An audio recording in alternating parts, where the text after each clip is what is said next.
Hey everyone, and welcome. Today we're digging into a really fascinating public health story that's unfolding in Ohio.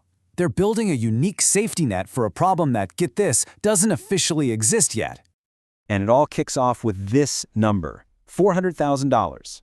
So what's Ohio spending that kind of money on? Well, they're getting their frontline workers trained up. But for what, you ask? Yep, you heard that right. Ohio is getting ready to handle challenging psychedelic experiences, even though there's no legal framework for this stuff in the state. Kind of wild, right? Okay, so let's really dive into this. So to really get why Ohio's doing this, you've got to look at this huge gap that's opening up between how interested people are in psychedelics and how much they actually know about using them safely. On one side, you've got all this promise, right? Clinical trials are showing some incredible potential for things like depression and anxiety, and that's created a huge explosion of interest. But then there's the other side of the coin, the peril. Not every trip is a good one, and that's the part of the conversation that's been kind of swept under the rug. What happens when things go sideways? Yeah, and Stacey Armstrong from Ohio State's Research Center, she just nails it with this quote. There's this huge blind spot in how we talk about this stuff, a real lack of focus on harm reduction. And, harm reduction is just this idea that, hey, let's focus on reducing the negative consequences of drug use, not just trying to stop it altogether. So the point is, while everyone's hearing about the amazing benefits, they're not hearing nearly enough about the risks or how to handle them. And that is exactly where Ohio's really innovative solution steps in. See, they're not just sitting around waiting for a crisis to happen.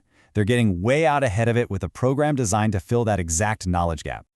It's called the PEACE Initiative, and that's an acronym. It stands for Psychedelic Emergency, Acute, and Continuing Care Education. It's this great collaboration between Ohio State University and the state's Department of Behavioral Health, and it's all being paid for by that $400,000 grant we just saw.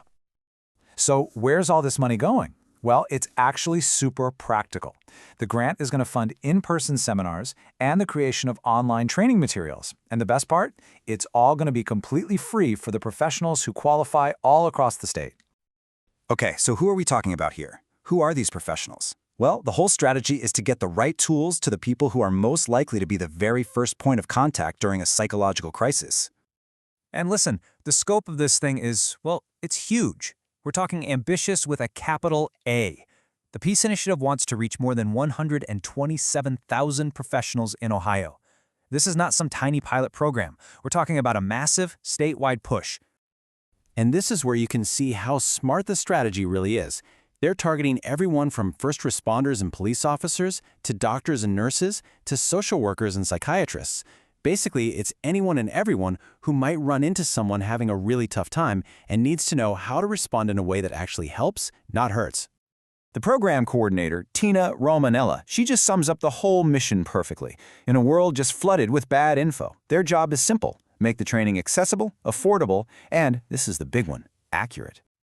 And look, this isn't just some pie-in-the-sky idea for way down the road. This is happening, and it's happening soon. The funding's in place, and the first seminars are already scheduled to get going in early 2026. This is a real program with real dates and a real plan of action. Okay, so let's zoom out. What does all this mean in the grand scheme of things? Because this is where it gets really, really interesting. Ohio's public health approach seems to be miles ahead of its public policy.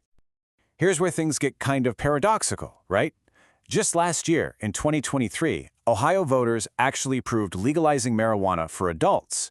But when you talk about psychedelics, crickets. Almost zero movement from the lawmakers on any kind of reform.